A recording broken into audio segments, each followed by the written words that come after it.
The broadcast is now starting. All attendees are in listen-only mode. Hi there, and welcome from Studio 27 in Sacramento, California, from Washington, D.C. and Ontario, Canada, to today's webinar on Give a Shift, Harnessing Webinars as a Trigger Event to Turn Prospects into Customers, featuring author and sales expert Craig Alias. Today's webinar is the start of a thought leadership series hosted by WebAttract, your end-to-end solution provider for webinar demand creation, and their partner, Direct Marketing Partners, a leader in blending the human touch to help clients connect with their target audience. I'm Lori Dearman, content producer with WebAttract, and I'll be one of your hosts and moderator for today's session. And in just a moment, we'll bring on Craig and our panel of lead generation experts, Mike Agron, managing principal and co-founder of WebAttract, and his colleague Scott Grams, VP Business Development at Direct Marketing Partners. Now, you'll also have an opportunity to have your questions answered at the end of the presentation and learn how you can get additional complimentary resources during the Ask the Experts panel session at the end. But for now, let's get started, as we do have a lot to cover. And to start, I'd like to share with you some information on who's registered today. We're very excited that we have a diverse audience to participate in today's discussion, where we'll share some simple truths that will help you capitalize on understanding what are trigger events and why should you care. Now, our goal today is to focus on 3 deliverables. The first being understanding timing around these triggers, as by choosing the right one, you'll have a 75% better chance of having a first mover's advantage over your competition to close a sale.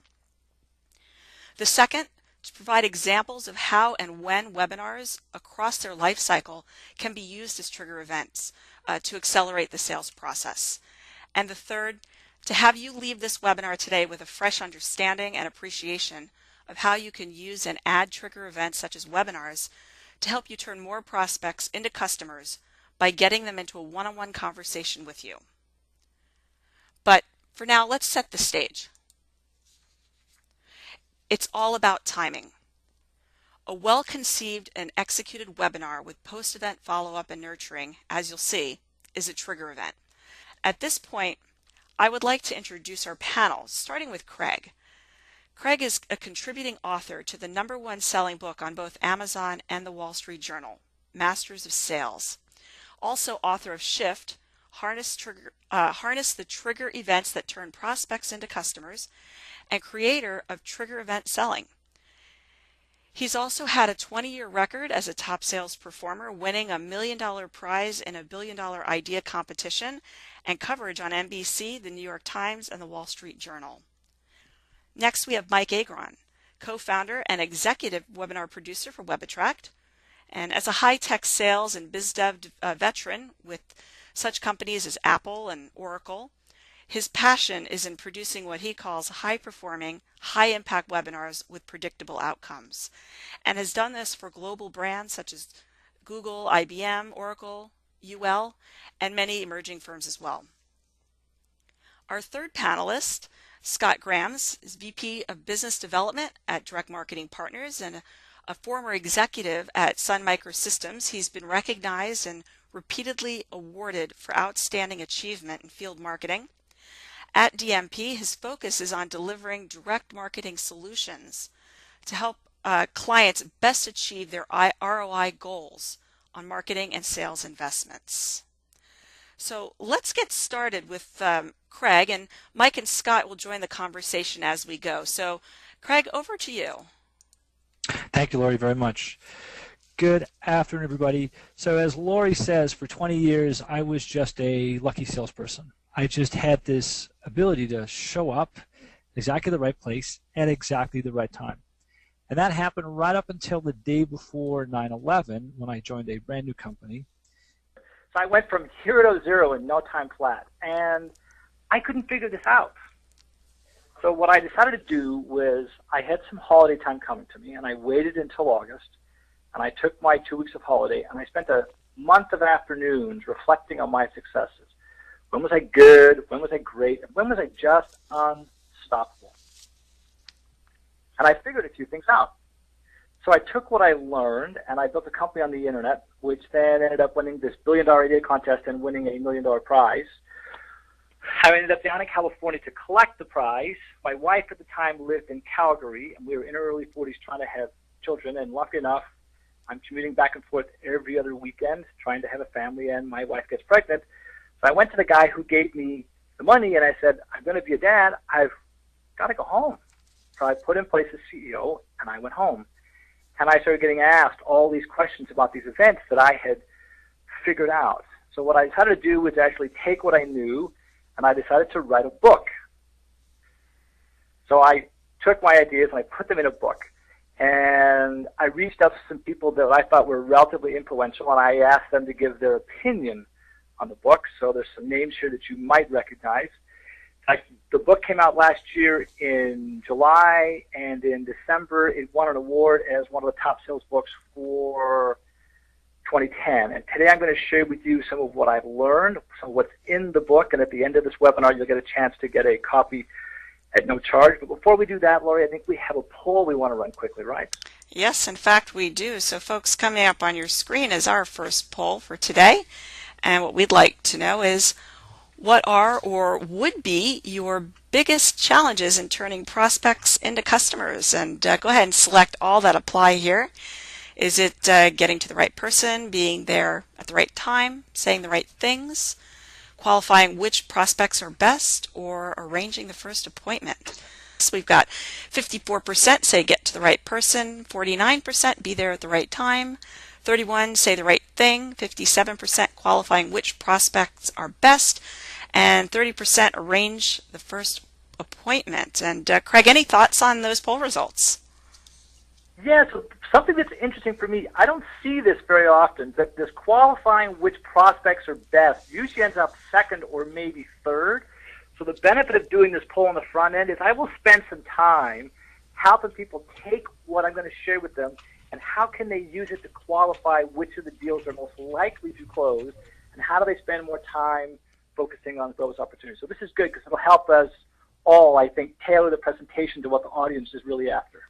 Perfect. We'll go ahead and hide those and onto your slides. Perfect. So here's what happened for me that summer of 2002. What happened was, when I did that analysis, I found that people were always in three different buying modes. First one I call, and you've probably all heard called, status quo. And status quo is when someone realizes what they have is sufficient and they see no reason to change. What I found was that when I was out there selling with people often on the other end of the spectrum, these are the people that are actively engaged in a process of searching for alternatives. They know what they have is no longer sufficient, and they're actively out there doing something about it. My first epiphany that summer of 2002 was that when I got the people between those two, in what I call a window of dissatisfaction, they realized what they had was no longer sufficient, but they were so busy solving other problems, they hadn't gotten to this problem yet. And this, for me, was a big epiphany, because every 6, every 7, every 8-figure deal that I could remember was when I got to somebody inside this window of dissatisfaction. So I did a little research on close ratios during these different buying modes. And if I was to say to everybody that your odds you get someone, the customer, when they're happy with what they have and see no reason to change, is about 0, I don't think anybody would be surprised. When I looked at some research, and I've seen some more current research from what I originally saw, but it says that if you get to someone who's already searching for alternatives, the odds you get them as a customer, on average, is 1 in 6 or maybe 1 in 7. But if you get to someone during the window of dissatisfaction, you are 5 times more likely to get them as a customer. So, Craig, when you say getting to the prospect in the window of dissatisfaction, is that why you'll have the 75% better chance of having a first mover's advantage over your competition to close the sale? Yeah, so your close ratio will be 75%, but you're actually 500% more likely to get them as a customer. And there's really a bunch of different reasons behind this. First one is, when you get in front of someone during the window of dissatisfaction, you get to define the problem You get to design the solution and start developing the relationship.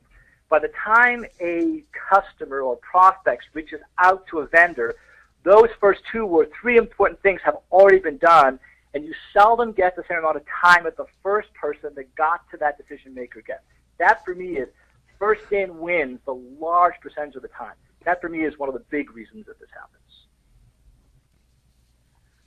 So that's when I came to create this perspective. As far as I'm concerned, there is such a thing as a silver bullet in sales. It's this magical thing that I just had happen to me for 20 years called timing. And for me, it was just finding a way to reach out to the right people at exactly the right time. Now, Mike, what is your view on timing and webinars? Well, what got me interested in this whole topic was that I think everything in life or in business is about timing. And when I read Craig's book and I saw his thought leadership on events that trigger things, I became fascinated, which really was the catalyst to mash up today's webinar. So when you think about it, what came to me about how webinars can be trigger events, it's that webinars seem to attract folks who are either in the window of dissatisfaction or they're searching for alternatives. Seldom do we get somebody to give up their time to attend if they're in the status quo. So that was very interesting. Secondly, because time is so important and people don't want to travel, get on an airplane or get in their car, if you can serve them up information in real time to their desktop and give them something that's relevant, that also helps timing. And I think the other thing is that you're able, with a webinar, from a time standpoint, to target a specific demographic that lets you cut across time zones and geographies to bring them to a point to learn something new. And that helps you respect your audience's time.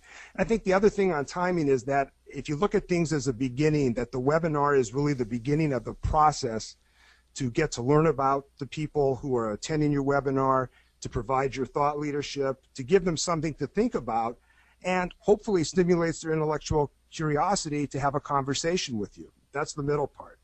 And then the end part is, if there's value there, how can you have that conversation trigger an opportunity to turn those prospects into customers? And I think at the end of the day, if you do this, you create what I call a high-performing, high-impact webinar. What I mean by that is it's high-performing in that it meets the commercial outcomes and expectations of the presenter or the person delivering the webinar. It's high-impact in that it meets or exceeds your audience's expectations. Scott, I think you probably want to chime in on this too. Yeah, and Mike, another important point about this is the importance of a database. Craig's framework that you're going to hear is great for describing how businesses and government customers actually acquire products and services. But you can't put any of it into practice unless you have a good database of target prospects. A good prospect database requires technology like a CRM or a marketing automation system. But more importantly, it requires a commitment by your marketing and sales organizations to share information about your customers with each other and have a plan for keeping it up to date. These internal challenges can be solved by using a lead nurturing service to cultivate your prospect and customer database, and then alerting you when the timing is right for a sales meeting. Craig, is there anything more you want to talk about with timing? Yeah, I think for me it's important that you need to, most people on the call will have had it in the past, and they probably just didn't recognize it. And if they go back and look at the deals they've won in the past, and if they look at the ones that happened relatively quickly, there was no real conversation about price, they managed to have a conversation with the right person, and this customer is willing to be a reference and give you testimonials, these are the people you've had it happen in the past. One of the reasons I wrote the book is to show people that it's happened in the past, and then help them understand how they can make it happen again and again and again. And I think once people start seeing this thing called timing, it's going to change the way they think about sales. So that, for me, became the way that I began to think about the fact that there is such a thing as a silver bullet in sales. And what I realized is that when I get in front of these people at the right time, I get someone who's loyal. If I get in front of someone at the wrong time, they're disloyal. I get in front of someone at the right time, they're profitable. I get in front of someone at the wrong time, they're unprofitable. I get in front of someone at the right time. These are the people that gladly give me testimonials and referrals, or give anybody testimonials and referrals, versus those you get to too late, somebody won't give them to you at all. So that was my first epiphany. There's this thing called this window of dissatisfaction. And then I couldn't figure this out. I'm thinking to myself, how can somebody be in status quo on Monday, be in the window of dissatisfaction on Wednesday, and be searching for alternatives on Friday? And that's when I had my second epiphany. That's summer of 2002. It turns out that this timing is created by specific events that cause people to move from one buying mode to the next. And I want to make sure everybody on this call understands I'm talking about events, not circumstances, not somebody's pain. So I want to give you an example. I'm going to give you a business-to-consumer example so you can understand it. I understand this is business-to-business selling, but I want you to take something personal, be able to say, hey, I get this. Then we'll also talk about B2B examples. So here's a married man. Every day he wakes up older, grayer, heavier, and balder. But he doesn't go out and buy Rogaine, the stuff that will make his hair grow, until he experiences a very specific event. And that event is when he becomes single. The single act of becoming single will have this guy buy Rogaine, change what he drives, buy new clothes, and go to the gym. So I want to make sure everybody understands there's a pain, every day it's a little bit more, but not until something makes that pain unbearable do they actually change. So for the benefit of everyone in the audience, Craig, can you define and reinforce for us what a trigger event is and why a webinar is considered a trigger event? So for me, a trigger event takes somebody, so I don't care if you've got 3 buying stages or 7 buying stages in your funnel, whatever it is, but these events move people from one stage to the next in your funnel. And when you can understand the events in your world that will move people, you'll then understand what are the events you might have to create, or which are the ones that you can harness or perhaps take advantage of. So one of the reasons that I look at webinars as a trigger event is they generally do one of 2 things. When someone gets on a webinar like this, it either all of a sudden makes people want to change, which is one of the events we'll talk about, or it allows people to justify the change they want to make. Both of those are critical events. That's the way I think about an event and why webinars are such a great resource. I've been using webinars myself for lead generation since last summer. I just got back from a speaking engagement in Portland and Seattle, and I got that gig based upon the fact that these people had seen me speak at an event not just a few months earlier. So that's what happened. And then I realized, so these events, they come in 3 flavors. The first one is an event that takes somebody who was in status quo and puts them into this window of dissatisfaction, where your close ratio, on average, is going to be about 75%. So these events make people want to change. These want events come in 3 different flavors. The first event is sometimes when someone has a bad experience with their current provider, a change in the salesperson, a change in the product that is sold, or maybe a change in the provider itself, a merger, an acquisition. The second type of event are the ones I love the most. These are the ones where there's a change inside the organization you're trying to sell to. So these events are, again, a change in people, very often a change in places, or a change in priorities. The challenge is we all try the third event. We use the awareness strategy. We're better, we're faster, we're cheaper. We take our really good ideas and we give them to someone we don't have a really good relationship with, hoping that will convince them to become our customer. The hard part is if you don't have a really good relationship with those people that you give the idea to, more times than not, your idea gets borrowed and given to the person that they already have a great relationship with. So one of my favorite events is a change in executives. A new executive comes in, they've been hired to make change happen. They want to make change happen fast. And they have no, if any, ties to the previous vendor. What happens when someone has this first event is it does this. It takes something and it adds one more thing to this list of things they're trying to get done. The problem is it never makes its way far enough up the list that they actually do anything with it. What it also does is it turns on this thing called selective perception. It takes the stuff that's been hiding in plain sight, and all of a sudden they will notice it all over the place. It's like when we buy a new car. What do we start seeing all over the place? We see the exact same car everywhere. And what happens when we sell that car and buy a new car, we stop seeing the old car all over the place, and we start seeing the new car everywhere. So even though this decision maker is not actively engaged in the process of searching for alternatives, they'll start noticing the stuff that's been in front of them all this time. They just never noticed it. And what they do with what they see is they start defining the problem and designing the solution before they actually talk to a salesperson.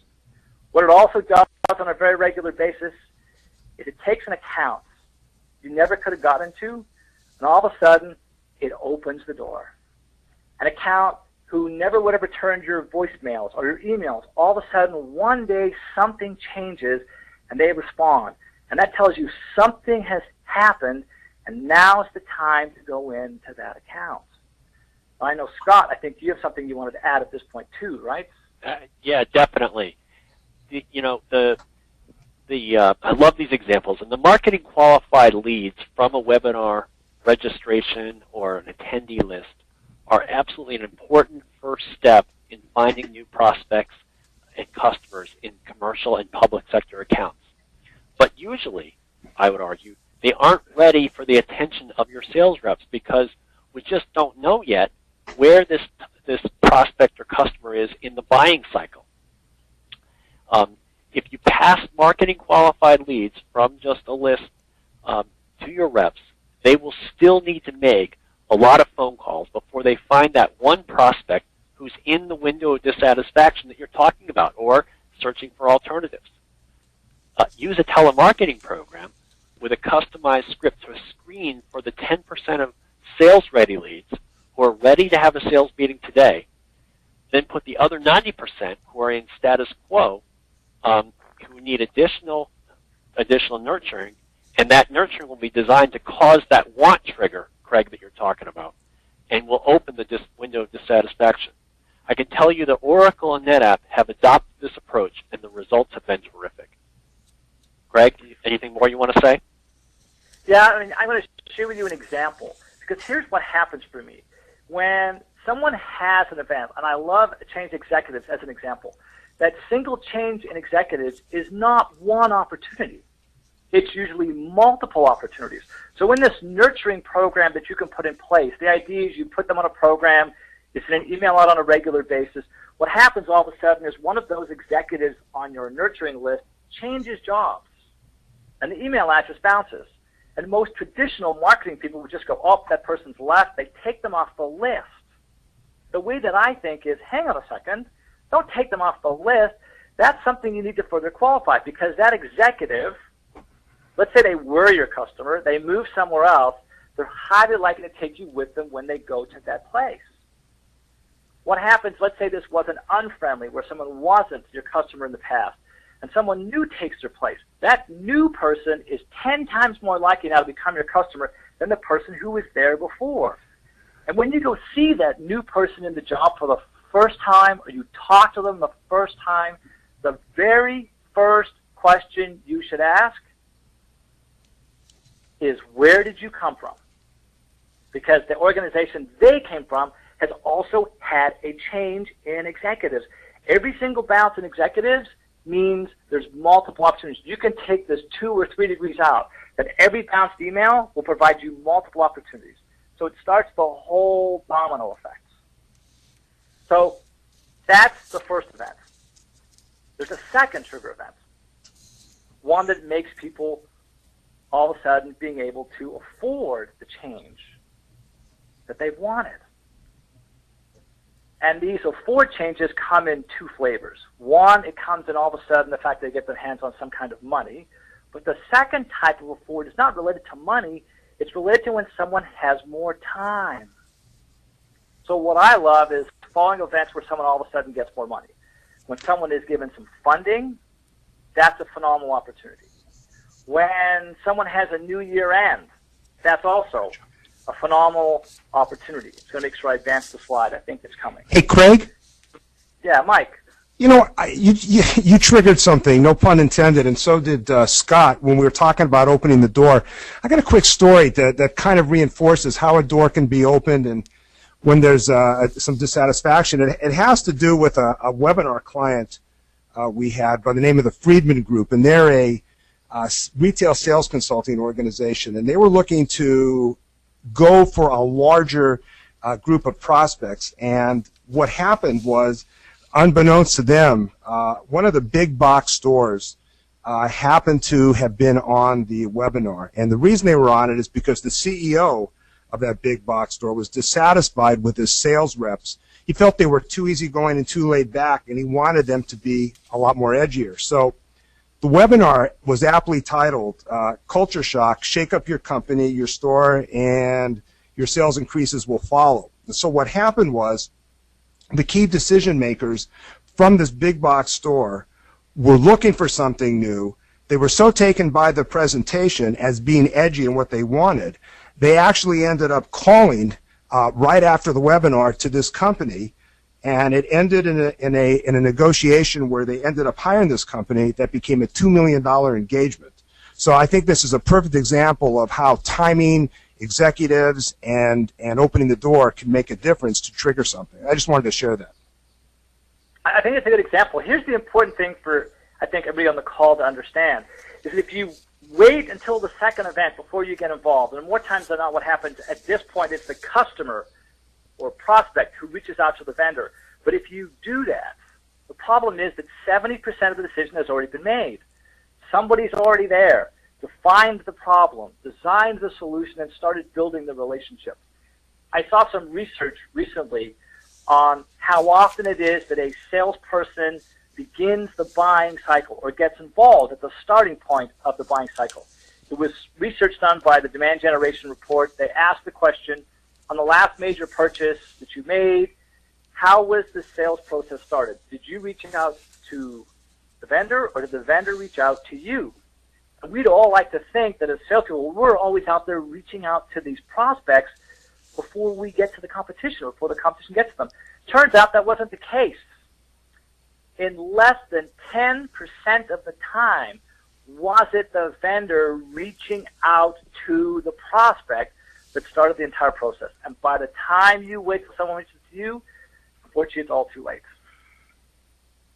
So that's the second event, where all of a sudden someone can now afford to change. But even then, they generally won't buy because they need to have a third event. That third event allows them to justify their purchase to their superiors, their subordinates, maybe their shareholders. So for me, people buy based upon 5 different reasons, and there's only 5. It's what I've heard called RIPES, R-I-P-E-S, which is risk avoidance, image, productivity, expenses, and security. People make decisions based upon emotion. That's the risk ability, image, and security. But they justify their decisions with logic. And they do that after the fact. And the logical components are usually related to risk avoidance, productivity, and expenses. And it's not until someone's had that third event where all of a sudden they will become your customer. Mike, you have a story, I think, about a customer that had this happen to them, correct? I do. It's one of my favorite stories that describes how a webinar can be a trigger event to justify a sale. There's a company in the Bay Area called Contactual, a Bay Area of Silicon Valley, and they're a cloud-based contact center. And one of their customers was on a webinar, and they were presenting a solution through a case study they did on how they solved some major pain points. Well, there was a webinar attendee on it, and that individual identified that this solution might solve his own issues. He also happened to be a contactual prospect who, before the webinar, was just on the fence. But the cool thing that happened is right after the webinar, he called his rep, and immediately asked for a demo. And as a result of that, it became a new sale for Contactual within 2 weeks of the webinar. So, Craig, everything we're talking about, what you said, what Scott said, it's all about the timing, how people justify things. And if you get people at the right time and can show them how you can help them, they're much more willing at that time to want to do business with you. So I just wanted to share that, Craig. I think there's something else going on here at the same time, Mike. I think when you tell me some of these stories, here's what I'm thinking is also going on in my head. Yes, there's a timing element to this, but my silver bullet in sales is all about getting to the right people at exactly the right time. And for me, the people that you want to get to are those that have money, the authority to spend it, and influence, friends who are just like them. And the reason you want to get to those that have money, authority, and influence is, so we just talked about these three events. When you get to the people that have got money, authority, and influence, they don't need to have all three events. They just need to have the first one where they want to change. Because they have the money, they don't need the afford event. Because they have the authority, they don't need the justification event. So in general, what has to happen, when you're not selling to executives with money, authority, and influence, people need to have three events. The first one is they want to change, they move into the window of dissatisfaction. They can all of a sudden afford to change, get more money or more time. Now they start the process of searching for alternatives. But it's not until they have that last event, the one that they can justify the decision based upon either risk avoidance, productivity, or expenses, that they actually become our customers. Now, Scott, you had something you wanted to add here too, I think, did you not? Yeah, thank you. In the B2B world, we know it takes an average of 12 contacts to make a sale. Yet the average salesperson only makes 3 attempts before moving on to the next prospect. So, your framework points out, taking a longer-term view really does drive great results. A webinar, as we've said, is a great starting point because you're giving prospects useful information that's free of charge, and they appreciate that. You need to have a plan to immediately follow up the webinar with a telemarketing call, learn about the prospect's role in the organization, and why they chose to register or attend the event. Ask if the prospect is ready to have a sales meeting, but it's important not to be pushy. If they aren't ready for a sales meeting, ask if you can provide more information about the solution by registering them for a follow-up webinar or maybe sending a white paper. The important thing is to understand and capture where the prospect is in the buying cycle and then retain that information in your organization's database. Craig, is there anything more there? Here's one of the things there's some research I saw, and I don't remember the source, but I've seen several people quote something of this nature, which says that those people that get involved in a webinar, 68% of them will buy from you or your competitor within somewhere between 18 and 24 months. And a lot of what you talk about is that most people go, no, if I don't get a sale right away, I let it go, and the competition picks up on the opportunity, and you get left by the wayside. So I'm a big fan of the follow-up piece, because we then need to find a way to, if they're in the window of dissatisfaction, start the conversation, and then we need to understand that even though we call them, they might not return our calls, it's on their list of things to get done, we've done the early work, we now somehow need to find a way to either wait until they can afford to buy it, or somehow make it easier for them to be able to afford to buy it. So those are these events. And that was my second epiphany. There's the sequence of events: want, afford, and justify. And I had my third epiphany. That for 20 years as a salesperson, I'd always done what my sales managers had told me. And they always told me, if you lose the business, you never lose the lesson. And for the first time in 20 years, that's not what I did. So out of curiosity, I said, hey, there must be lots of people that have done this. Let me go learn from other people. I decided to go to the internet and do a search for the term sales analysis between quotes. So it's those two words in that order, sales analysis. I went to the internet the summer of 2002. I found about 1 million pages on the internet that talked about sales analysis. I then redid that quote, or that phrase I was looking for, called lost sales analysis. When I did the lost sales analysis between quotes, I found 50,000 pages. But again, that wasn't what I did. What I'd done is analyze the business I had won. So I went back to Google, I typed between quotes the 3 words, 1, sales analysis. And in the summer of 2002, I was amazed that when I did that search, I found only 2 pages on the internet. And that's when I realized there was something else. I'm a big fan of what John has to say. John says what we see depends upon what we look for. So I have figured out a way that everybody on this call can identify the events that lead up to their best customers. You go to onesalesanalysis.com, you can get the form. There are only 4 questions that matter. Here are the 4 questions. First question, what events or what events led up to this purchase? When you ask this question, they will generally tell you of the second event that allowed them to afford the purchase or the third event that allowed them to justify their decision. But what we really want is we want to understand what was the first event. What event made them want to change? So that's why I learned to ask the second question, when did these events happen? When we ask the second question, what happens now is people tell us about the first event that made them want to change. My third question became, what can we do to make it, third question is, what made you choose us? And the reason I learned to ask this question is we, in sales or marketing, had great content. We pass it off to our customers or prospects, hoping they have enough context and can take what we say and make it relevant to them. And some of our prospects have this amazing ability, which I call mental gymnastics. They can combine our content with their context, and they understand why is what we're selling relevant to them right now. So you need to understand, what was it that made someone buy? Most of us don't understand why people buy. You say to somebody, I've got 18 years experience. Those that have context and can do the mental gymnastics, that's not what they hear.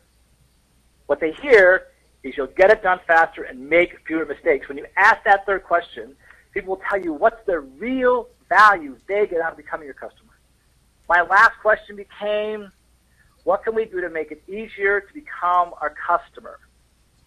No matter what we sell, there's a certain amount of effort involved in finding us, understanding the value of becoming a customer. That's why question 3. And then actually make the purchase.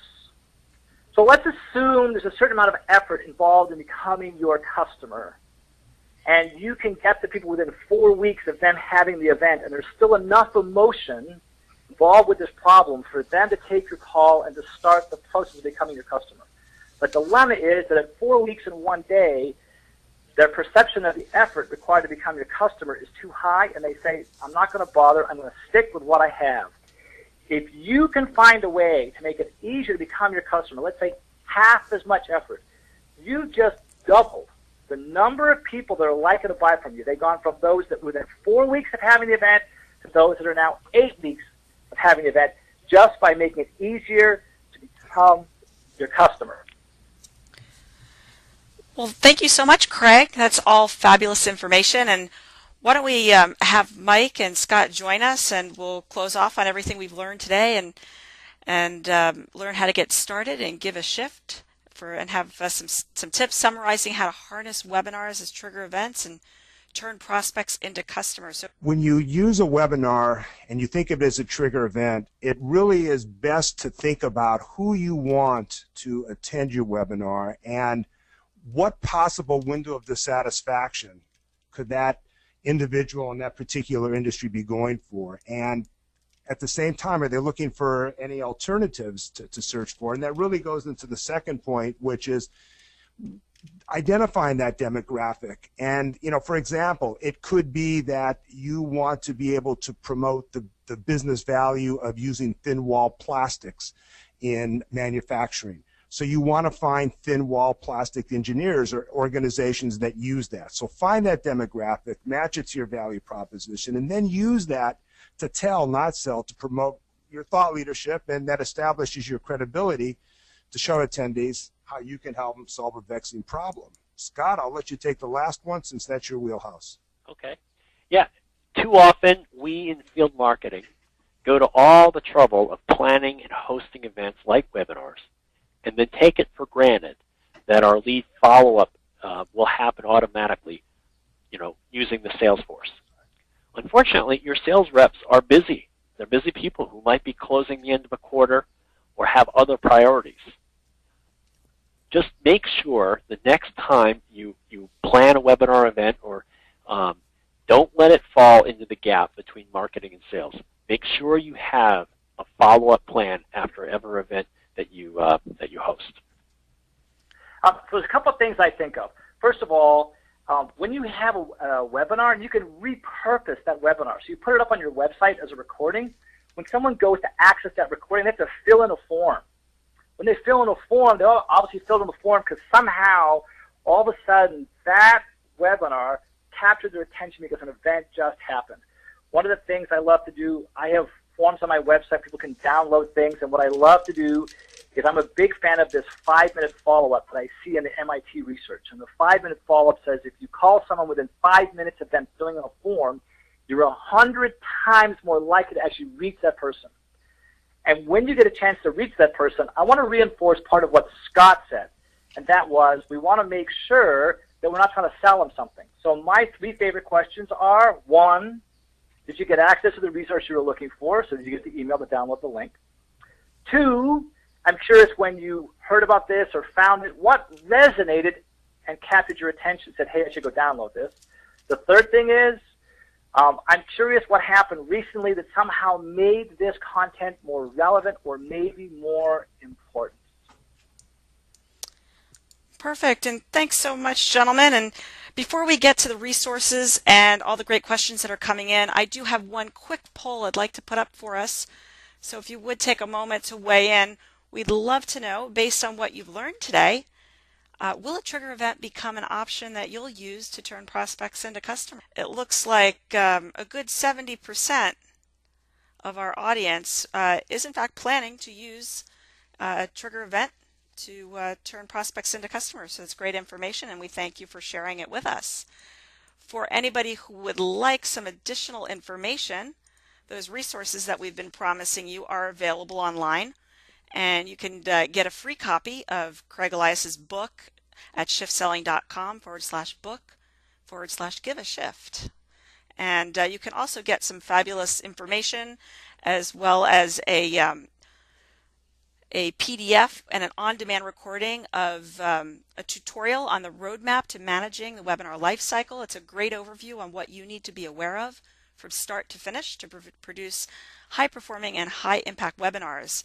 Now, these links will be on the next slide, and they'll also be included in a follow-up email that you'll all get. So without any further ado, I would like to ask all of our panelists to join us at the virtual podium so that we can go in and start addressing some of the fabulous questions that have been coming in. And the first question I'll put out to you, Craig, and that is, what's the single strategy that should be used during each of the buying modes? So here's my thought on that question. First of all, when you find someone who's actively engaged in searching for alternatives, the whole idea here is they probably already got a first choice. So you need to find a way to position yourself as the least risky alternative.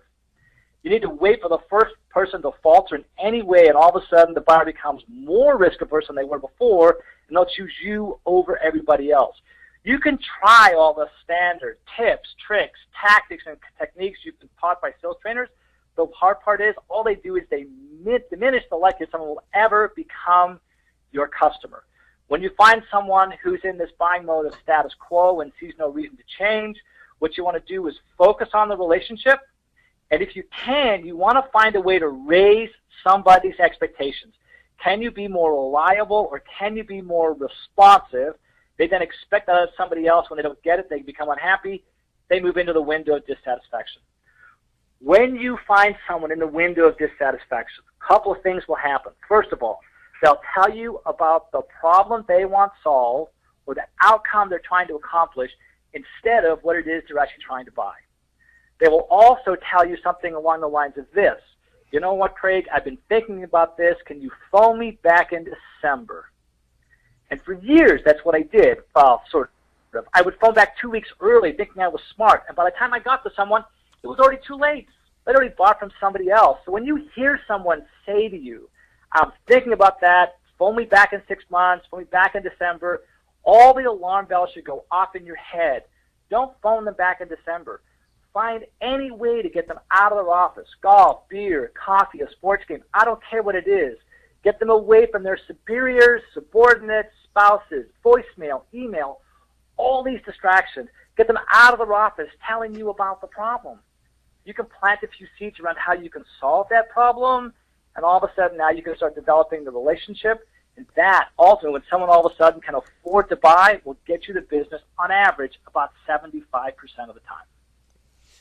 All right. And this next question coming in for Mike, and we have, how can I predict how many people will register and then attend my webinar? Well, let me address that using a back-of-the-envelope method that we use on some benchmarks. If you've identified a target demographic where you have a relevant message to give to them, something that will be important, you take that demographic, and we like to use about 50,000 as an average.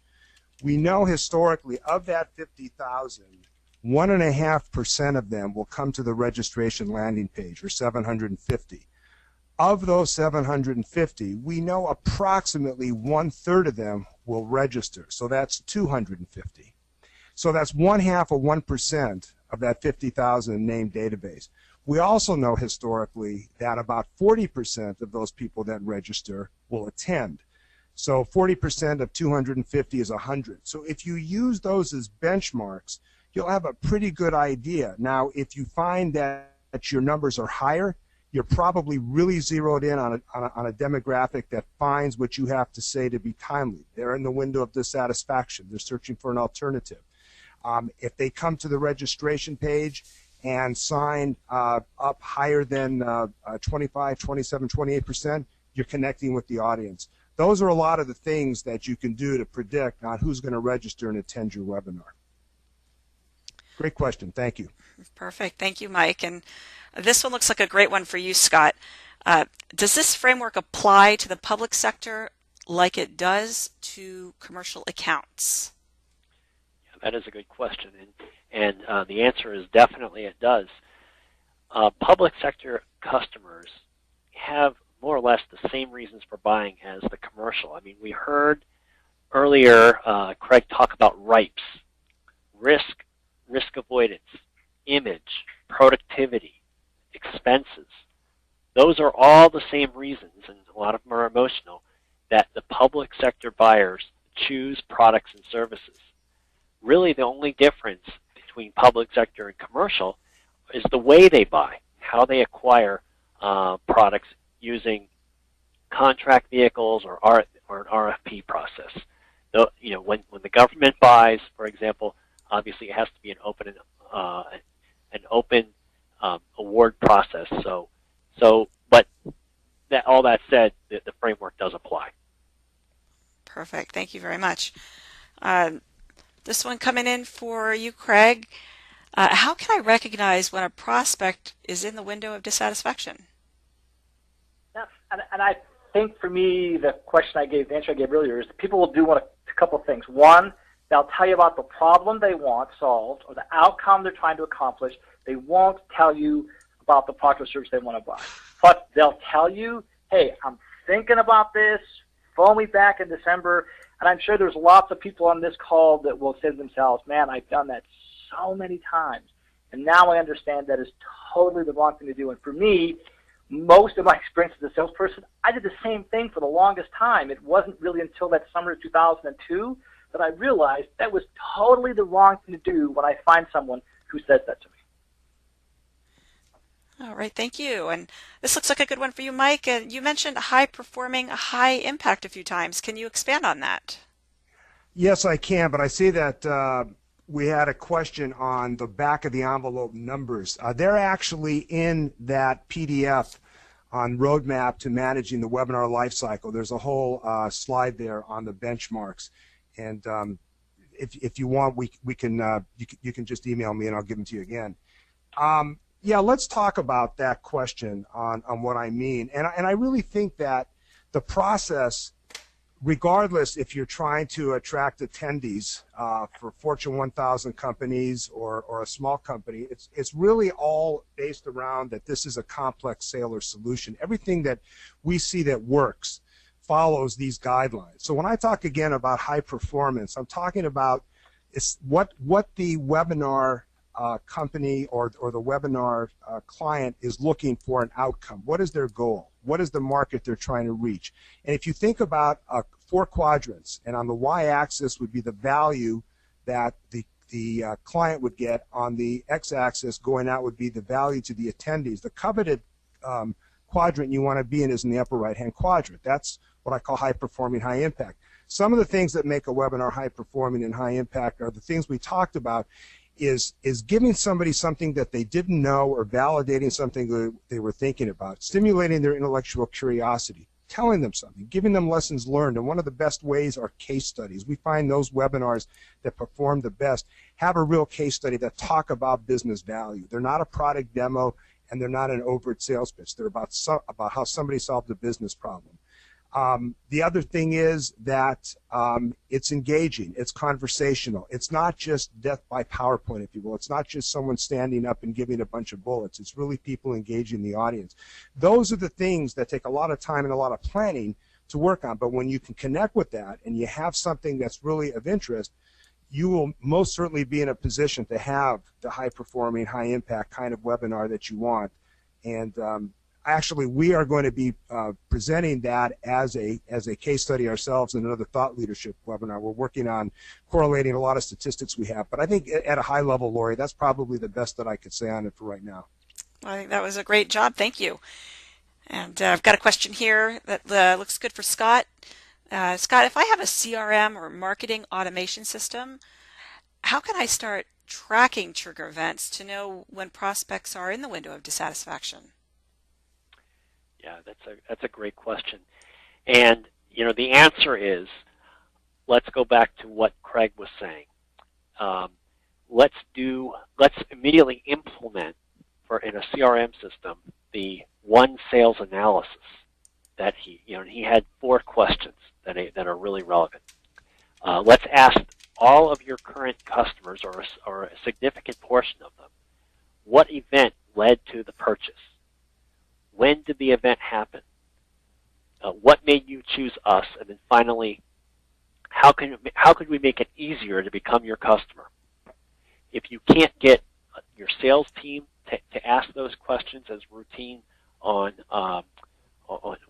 a one sales analysis, so you just want a customer, they're a loyal client, asking those questions, then use a telemarketing program to go and do a survey of your current customers, because the answers to that question are going to drive the future prospecting and and targeting with your webinars. It's just going to be a treasure trove of information. Well, perfect. Thank you very much. Got one here for you, Mike. And what are some ways to learn about your audience's interests if you never get to meet them?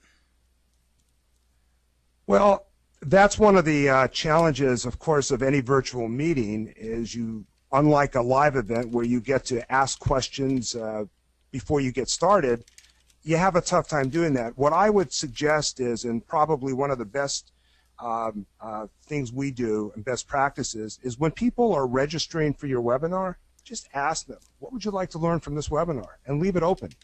We did that for this, and the input that we got from all of you was extremely helpful. It kind of told us, are we on track? Are we looking to present what you're interested in? Or if not, what should we add? So that's probably one of the best practices that I would recommend, Lori, is for people to, if they're going to do a webinar, just ask the audience as they're registering, what do you want to learn? What would you like to get? It's profoundly insightful. Well, perfect. And, gentlemen, I'm just noticing we are pushing up on the top of the hour. So before we sign off, I would like to thank each of you for joining us and trust that you found today to be of value. And, of course, special thanks to our panelists, Craig Alias, Mike Agron of WebAttract, and Scott Grams of DMP. Also, I'd like to thank our logistics producer, Patty Van Hooser of WebAttract, and Nisa Hayden of Direct Marketing Partners for their behind-the-scenes collaboration and support as well. And most importantly, thank you for joining us. And as your moderator, this is Lori Dearman saying have a great rest of the week. Bye now.